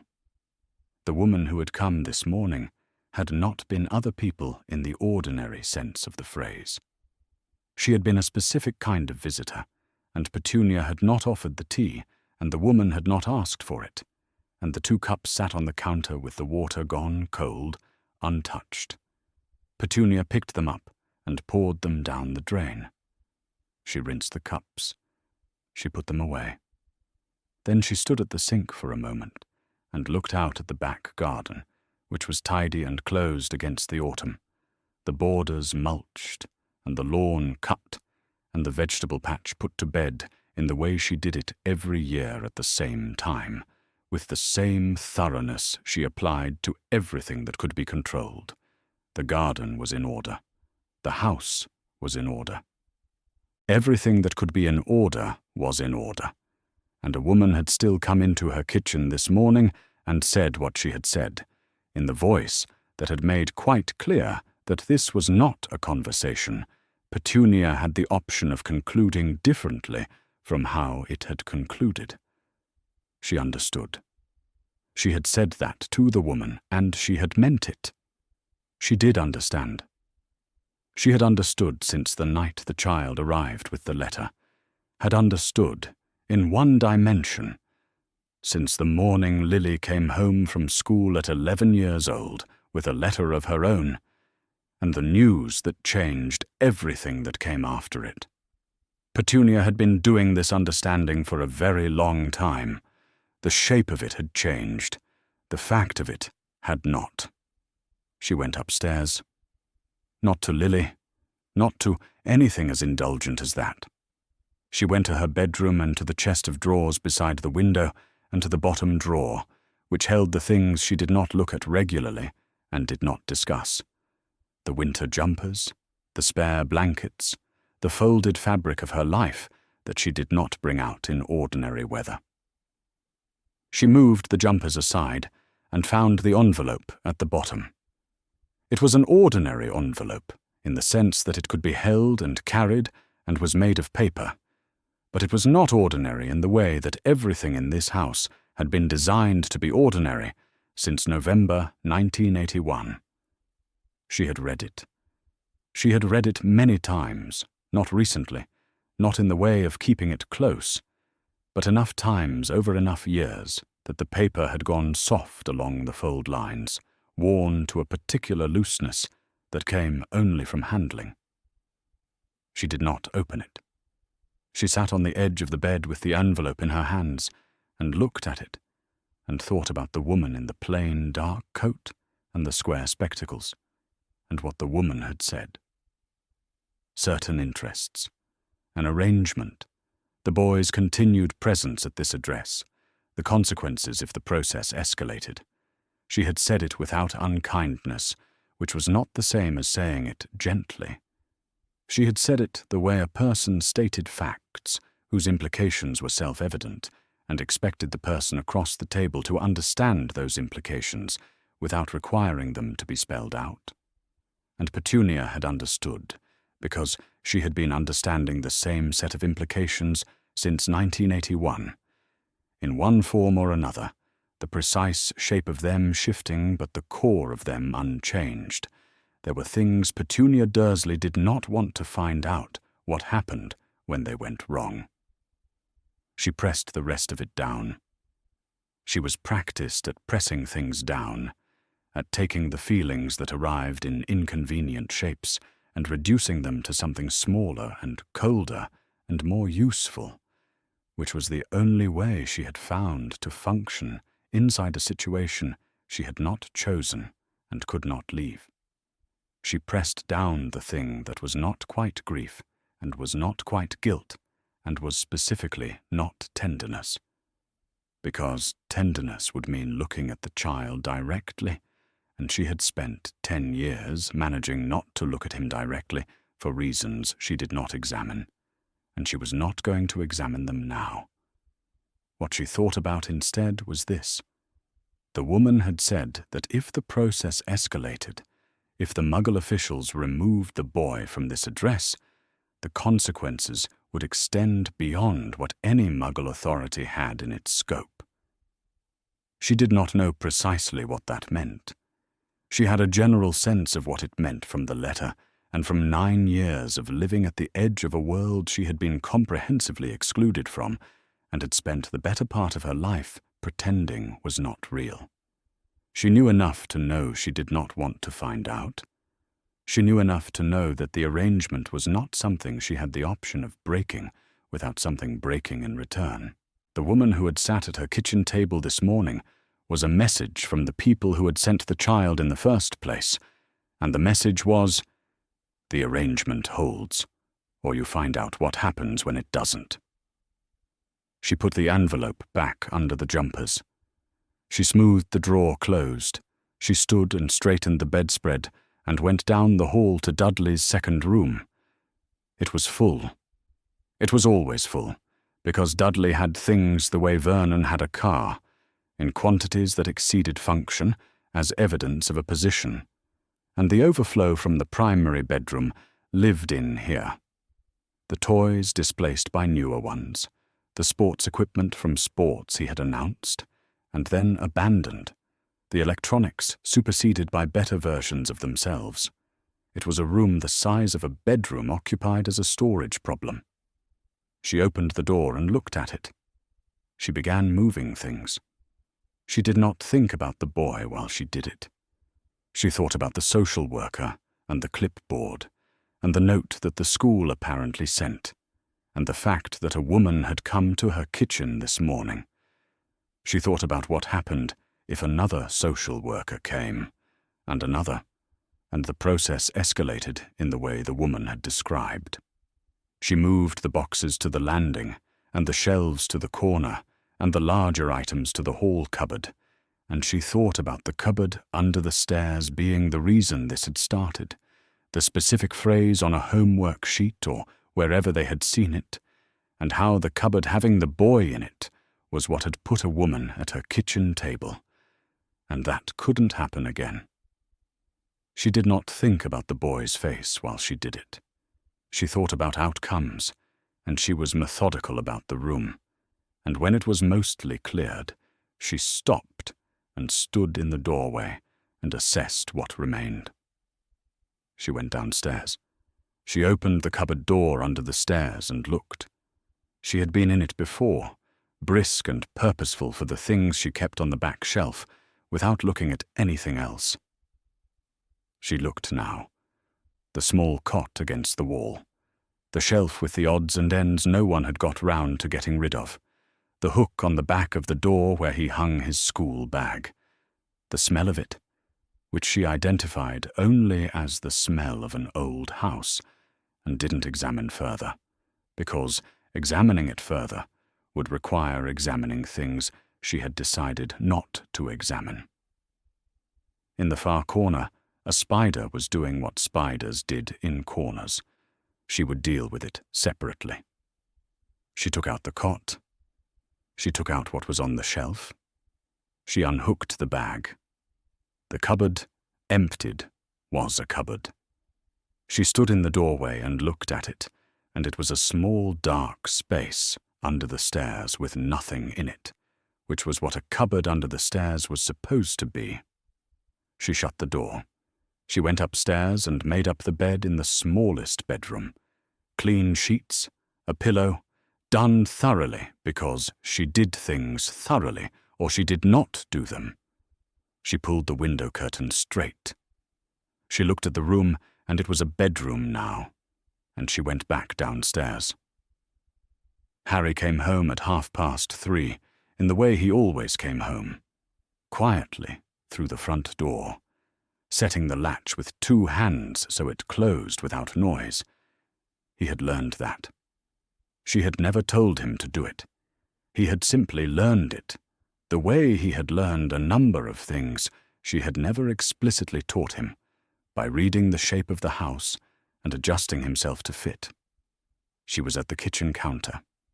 She did not turn around. She told him, without turning around, that he was to sleep upstairs from now on. Second door on the left.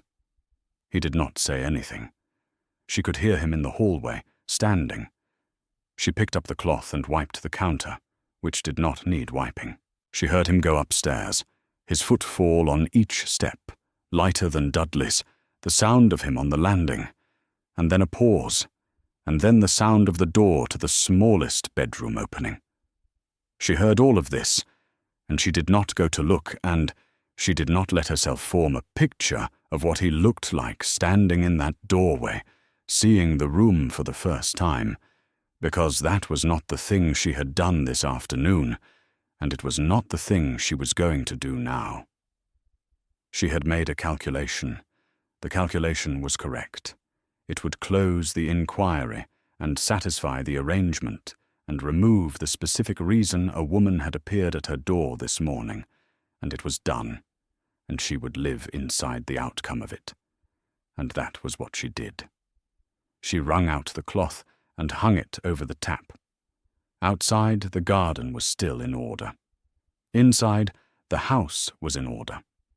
The 2 cups were washed and put away, and the cupboard door was shut, and somewhere above her, Harry Potter was in the smallest bedroom, and she was in the kitchen, and that was the state of things. The ceiling was wrong. He knew it before he was fully awake, registered it in the first moment of consciousness, the way you registered a sound that was different from the usual sound, the way your body processed wrongness before your mind caught up. The ceiling was too far away. He lay on his back and looked up at it, and let the information arrive in the order it came. Higher ceiling, lighter walls, the particular quality of the air in a room that had a window. There was light. Not the edge of the door light that was all the cupboard got. The thin line under the door that went away when the landing light went off. That was the only light available when you woke in the night and needed to locate the dark by its edges. This was daylight. It was coming through the curtain from the window on the far wall, and it filled the room with the flat, pale quality of an October morning, and Harry lay in it, and looked at the ceiling, and did not move. He was in the smallest bedroom.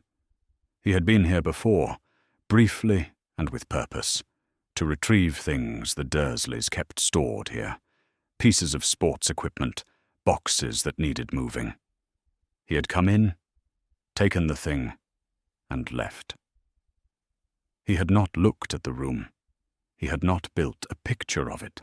The picture he was building now, lying in the bed in the early light, was ceiling with a water stain near the far corner, wallpaper with a faint diamond pattern in 2 indeterminate shades, a window with curtains that were a 3rd shade of something neutral. The window. He got up.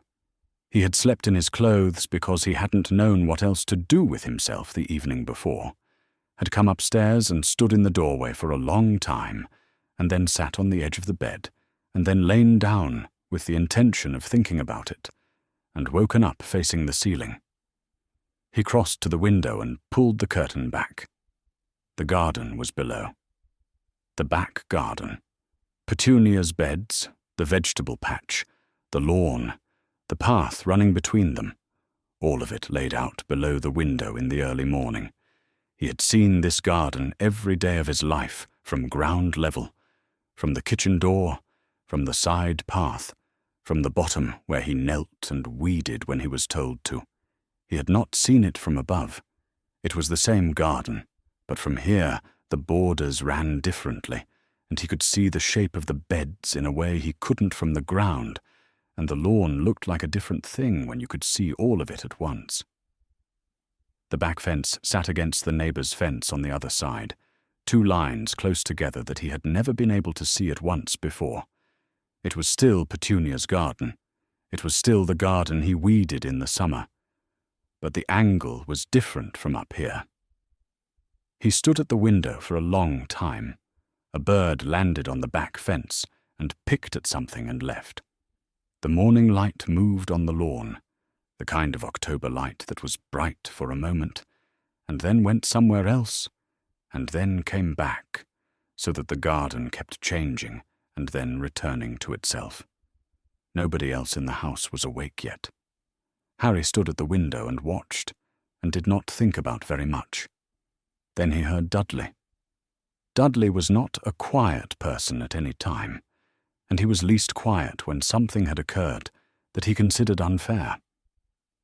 The voice came through from down the hall, not words, not initially, just the rhythm and volume of Dudley, which was the rhythm of someone who had just discovered something objectionable. The word bedroom came through the wall with some clarity. The word mine came through with more. Vernon's voice underneath it was lower and controlled. The managing voice, which was different from the loud voice, and different from the quiet and dangerous voice, and which meant something was being negotiated, or more precisely, something was being offered to Dudley that would resolve the situation, a trade of some kind whose specifics Harry would not hear, because the specifics were not for Harry. Harry sat down on the edge of the bed. He listened in the way he always listened through walls and closed doors, not to extract specific information, because you rarely could, but to read the shape of the thing, the current state of the weather in the rest of the house. The shape of it was, Dudley was unhappy. Vernon was managing the unhappiness. Petunia said something brief that meant she wanted it concluded, and the outcome had already been decided before any of them woke up this morning, so the conversation down the hall was performance rather than negotiation. It moved through its stages. A door closed, not quietly. The house settled. Harry had not been consulted. He had not expected to be. He sat on the edge of the bed and looked at the room while the silence reformed around him.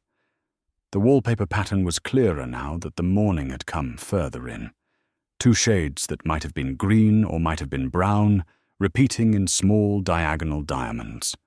On the floor near the window, there were scuff marks where something large had been dragged. A shelf, or a big box, moved recently, leaving its impression in the pale carpet. The room smelled like the rest of the house, and underneath that like a room that had been full of things and was now not. He was in the room. He was in it. That was the fact, and he sat with it in the way he had learned to sit with facts, not pressing them, not examining them from the sides that would make them mean more than they currently meant, just holding them in their given shape until they settled into something he could carry. He did not know if this was permanent. He let that sit too.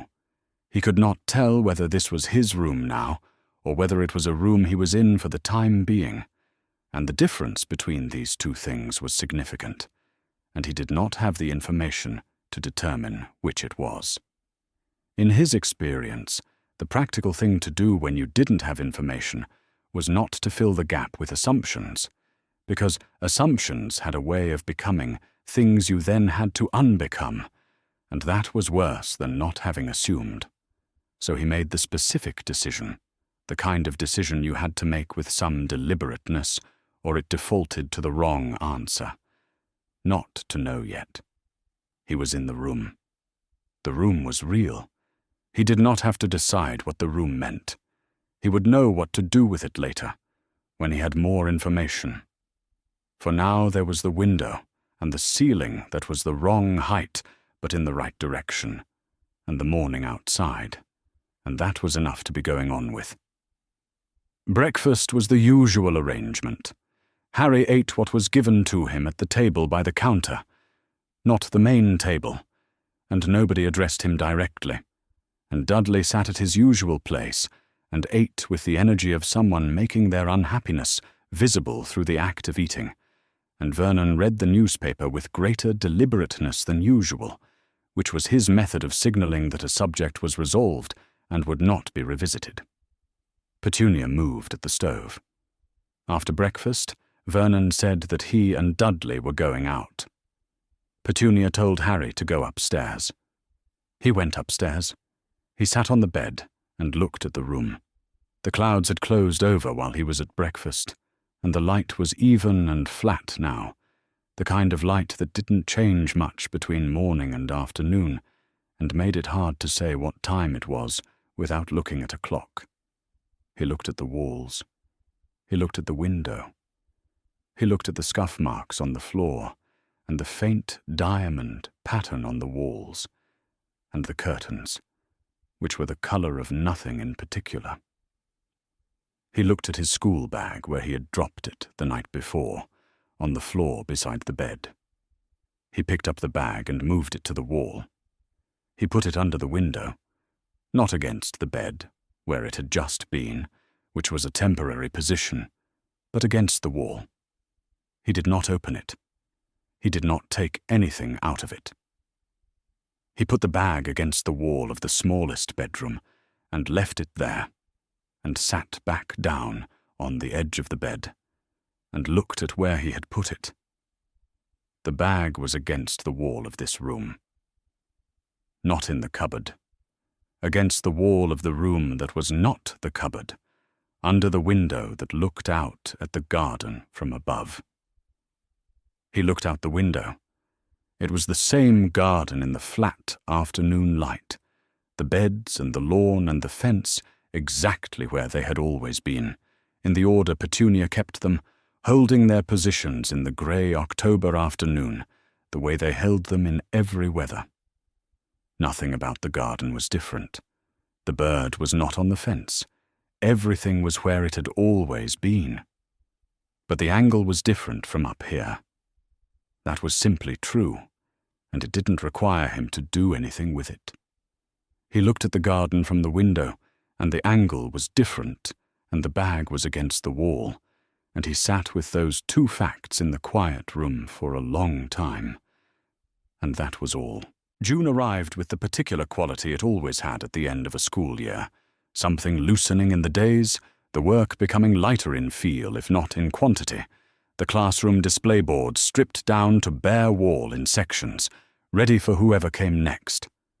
The class was doing Year 6 leavers things, a brief performance, an exercise where you wrote something about the future, the routine that was the last of the routines.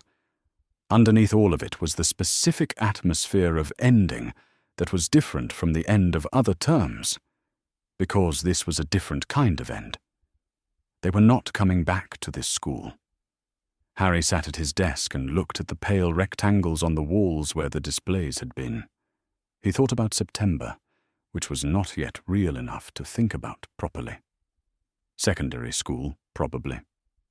Petunia had mentioned a school once, in a conversation not precisely aimed at Harry, but which he had been meant to hear, and he had filed it in the category of things that would become information in their own time.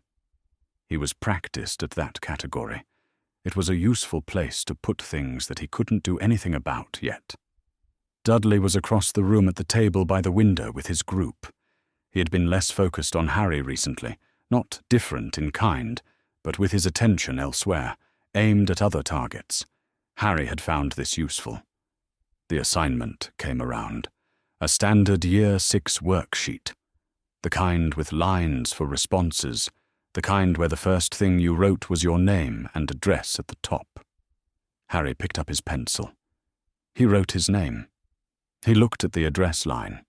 He had written his address on homework since Year 2. He had written it on every piece of homework for 4 years, without it having occurred to him, without it having had any reason to occur to him, that this might be different from writing any other address. It was the address. He wrote it.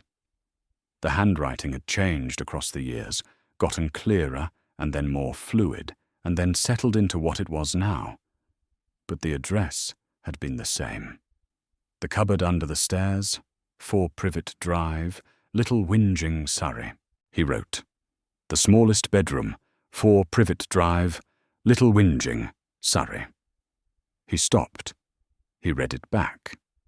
He had not written this before. He had written the other one somewhere in the hundreds, and written this one never, and the difference between them looked back at him from the page in his own hand. Not the road or the town or the county. Those were the same, just the first part. He read it again, and it was accurate. He was sleeping in the smallest bedroom, had been sleeping there since October, and what he had written was true. He did not know what to make of the two addresses existing on the same page, one inside him and one on the paper one real and the inside one also real, and the line between them, the space of 8 months. He finished the worksheet. He put his pencil down. The lesson ended. The teacher collected the worksheets in her efficient way, moving along the rows with the stack growing in her hand. Harry stood with the others, picked up his bag. He filed out through the door with the general movement of children into the corridor. He was in the hall when he thought about the address line. She would find his sheet in the stack.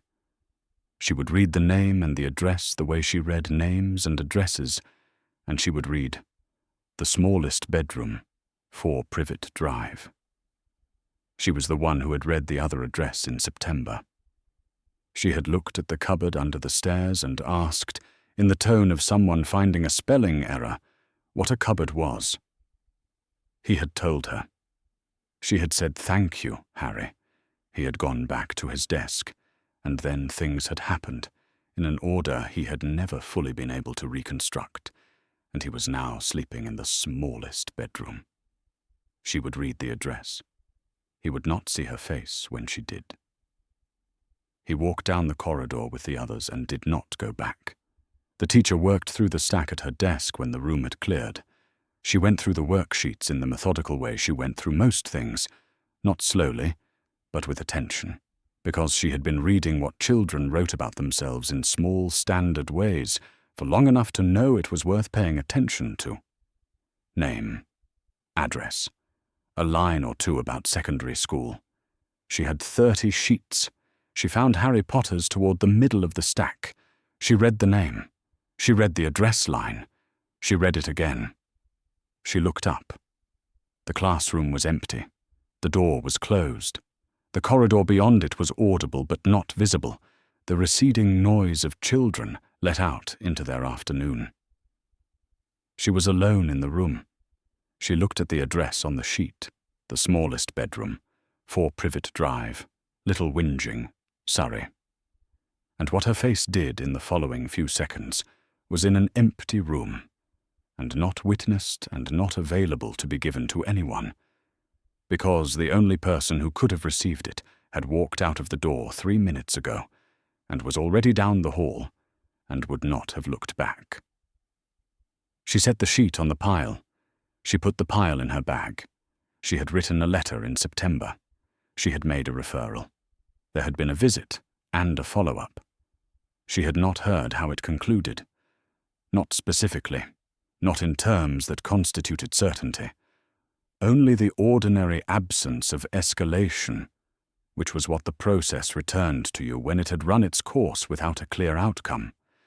She had been carrying something for 8 months in the way that you carried a professional concern you couldn't resolve, steadily, without making anything of it, checking it occasionally to see if the shape had changed. The shape had changed. She picked up her bag and went to collect her coat. In a filing room in the relevant local authority, a manila folder sat in a cabinet under the label of an address in Little Whinging, Surrey. Inside, an initial referral, a visit record, a follow-up visit record, notes on a brief interview with a minor, a note about a slip of language during that interview, the word cupboard corrected to room, and a final assessment. The household had been assessed twice. On follow-up, the child was residing in an upstairs bedroom. The guardians had been cooperative. The concern had not been substantiated by evidence gathered during the inquiry. Conditions observed on follow-up were consistent with appropriate provision for a child of the relevant age. The file had been closed as inconclusive. No further action. The last day of school was a Friday in July. Harry walked out of St. Gregory's in the general release of the afternoon. The particular density of children and noise that happened when the doors opened on the last day, and then the noise spreading out and thinning as children separated toward different destinations. Harry walked alone. Dudley was already ahead, half a street away, his group loud and moving fast in the way of people who had somewhere to be. Harry did not try to keep up. He had not tried to keep up with Dudley in years. He knew the route home the way he knew things he had done, often enough that knowing and doing had become the same thing. He had walked it every school day for years, in every weather, and he could have done it without looking at the road. He was not looking at the road now in any careful sense. He was looking at it the way you looked at familiar things when you were thinking about something else. He thought about September. Secondary school. It had not yet become specific information, which meant it sat in its category, and he left it there. It would resolve when it resolved.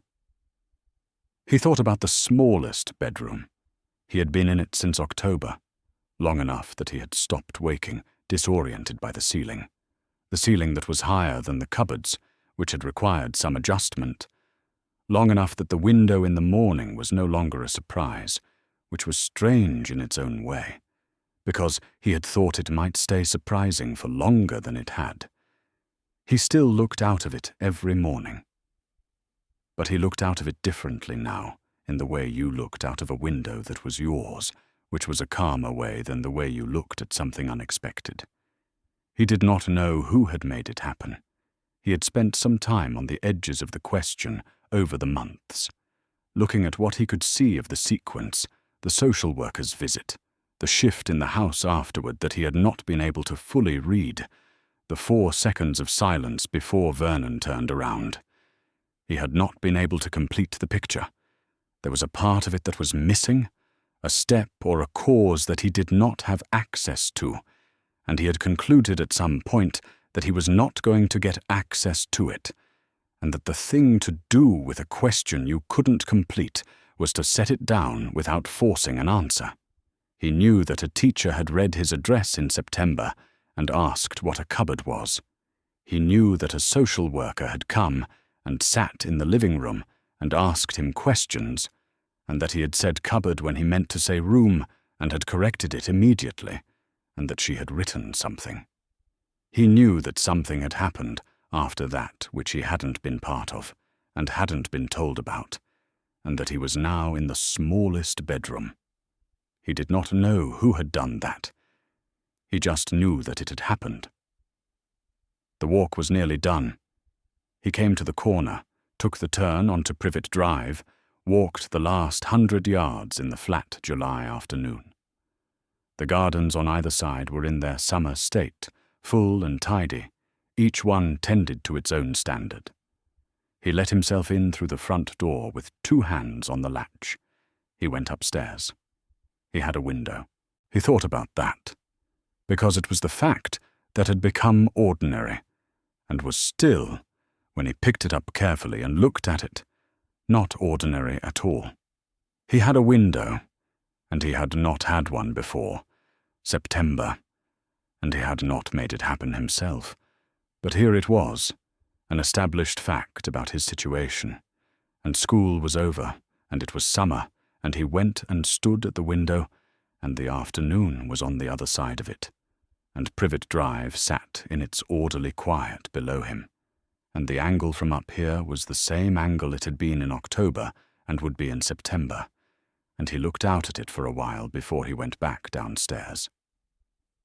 The summer that year was the particular kind that existed mostly in the gaps between things, between the end of one school year and whatever came next, between the ordinary days of July.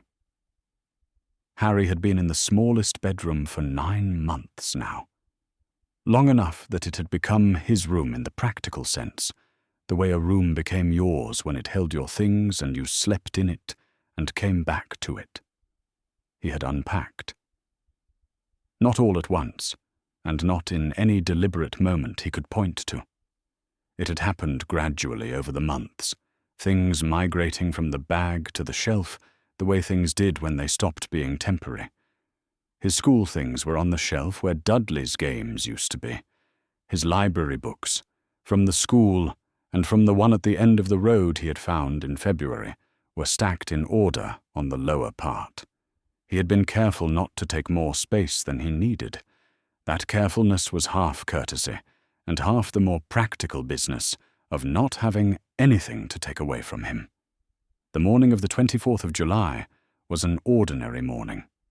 Vernon was at the kitchen table with his newspaper, which he read in the way of a man for whom the reading of a morning newspaper was itself a position. Petunia was at the stove. Dudley was at his place eating, in the manner of someone eating with their full attention, which was the manner Dudley generally applied to food. Harry was at his usual place with the breakfast Petunia had put in front of him, and nobody spoke to him, and he ate what was there, and the morning was ordinary. The post came through the letterbox at 8:20. Vernon got up for it the way he always did, the newspaper folded under his arm. Harry heard him in the hall, the sound of envelopes being sorted, the familiar small rhythms. Then the sound stopped. Vernon came back to the kitchen doorway. He had a letter in his hand. He was looking at it, had turned it over and back again, and was now looking at the address. Harry watched him from his place at the table. Vernon's face was doing something that Harry did not have a precise word for, because it was not any of the usual expressions, not the controlled version, not the loud version, not the satisfied version that meant everything was proceeding correctly. It was the expression of a man who had found something in an unexpected category and was not yet sure what to do with it. Vernon read the address again. Then he looked at the ceiling, not at the kitchen ceiling, at the ceiling in the way of someone looking toward what was above them, toward the landing and the rooms on the upper floor. He looked at it for a moment with the expression that had no name. Then he looked back at the letter, and he set it on the kitchen table, on the cleared space by the breadboard, and he stood there beside it. Nobody moved for a moment. Dudley had not looked up from his plate. Petunia had turned from the stove and not taken a step. Harry looked at the letter on the table. From where he sat, he could not read the address, only the shape of it, the envelope, the green ink, the particularity of the handwriting. He looked at Vernon. Vernon was looking at the letter on the table. He had not moved to pick it up again. He had not moved to do anything with it. He was simply standing beside it, and the kitchen was very quiet. Harry reached across the table and picked up the letter. He reached the way you reached for something when you were not certain of the reception, across the cleared space, fingers on the envelope. And Vernon did not stop him, and he pulled it toward him. He looked at the address. Mr. H. Potter, the smallest bedroom, 4 Privet Drive, Little Whinging, Surrey. He read it again. The smallest bedroom. His room. His address. The one he was actually at. The one that was true. He did not know how to account for that yet. He looked at it for a moment longer, and then he looked at Vernon, who had still not moved, and then he opened the envelope. The letter inside was on heavy paper, folded into thirds. He unfolded it and read the first line. "We are pleased to inform you that you have been accepted at Hogwarts School of Witchcraft and Wizardry." He read it again. He read it a third time, with the same level of comprehension each time, which was the comprehension of someone who understood each individual word and could not make the words add up to something that made sense in the context of an ordinary Tuesday morning in July. A school. He had been accepted at a school he had never heard of, for something he did not know about yet. This was the first piece of post that had ever been addressed to him. He was aware of this in the way you became aware of an absence the moment it resolved. The way you understood what you'd been without only when what you'd been without arrived. He had been 10 years old for 11 months and had never received a letter, and now he was holding one, and it was addressed to him, to his initial and his name, and it said he had been accepted. He looked at the address line again. The smallest bedroom. Whoever had sent this had known where he slept. Not the cupboard, the bedroom. They had known about the bedroom.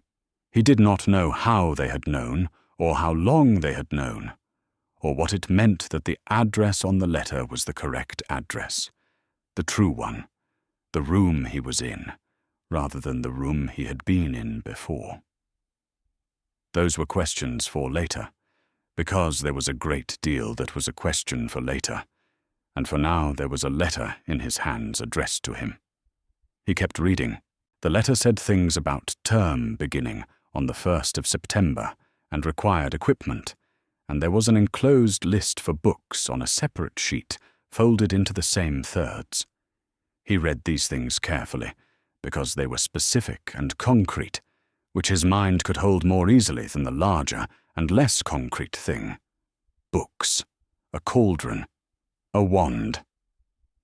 Near the bottom, we await your owl by no later than 31st of July, the 31st of July, 7 days. That was also his birthday. He would be 11 on the 31st of July, if the birthday proceeded as expected. The letter was asking for a response by his birthday. He had not, before this morning, received any correspondence at all, and now he had correspondence with a deadline that fell on his birthday, which was a great deal to process in the space of a Tuesday morning breakfast. He looked out the window. Privet Drive in July, the gardens full, the street quiet at this hour. The window showed him the angle it always showed him now.